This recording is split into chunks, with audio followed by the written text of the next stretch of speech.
You walk into McDonald's, you order a meal, you pay $10, and just like that, it's gone, or at least that's what it feels like. But here's the truth. That $10 doesn't just disappear, it moves. In fact, imagine your $10 is like a tiny traveler, a little stick man with a backpack. The moment you pay, he jumps out and says, "All right, where am I going first?" Let's follow him.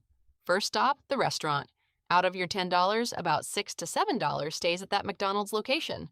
But here's the twist. That McDonald's? It's usually not owned by McDonald's. Yeah. Most locations are owned by regular people called franchise owners. So your $10 walks in thinking, "I'm going to McDonald's." But really, it's like, surprise, you're paying the local owner. Next stop, workers. Your $10 now splits into smaller pieces. Some of it goes to the cashier who took your order, the cook making your burger, the person cleaning the tables. So when you buy fries, you're also helping someone get paid. Pretty cool, right? Now you might be thinking, okay, most of my money must go into the food. Nope. The food itself is actually cheap. Potatoes? Super cheap. Soda? Almost free. Seriously, soda is so cheap, it's basically flavored water with confidence. So your $10 keeps moving. Now it travels backward into the supply chain. From the restaurant to suppliers to farms, your money helps pay for farmers growing potatoes, people raising cows, factories making buns, trucks delivering everything. It's like your $10 says, "Nice burger." Now I'm going to meet the cow that made it. Next stop, rent. Here's something most people don't know. McDonald's isn't just a food company, it's a real estate business. In many cases, the land and building are owned by McDonald's corporate, and the franchise owner pays rent. So part of your $10 goes to pay for the building itself. Not the food, not the workers, just the space. Then come royalties. This is like a thank you fee. The franchise owner pays around 4% to 5% of sales back to McDonald's corporate. So your $10 sends a small piece up the chain.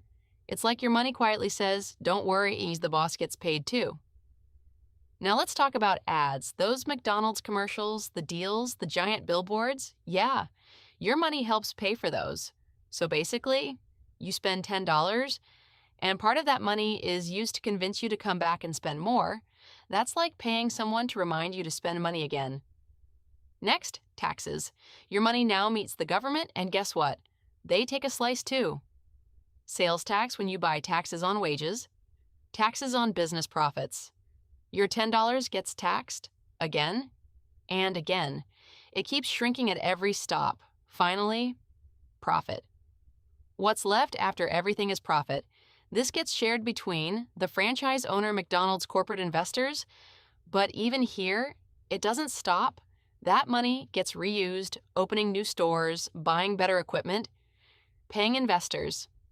And eventually, it goes back into the economy. So let's step back. You thought, I spent $10 on food.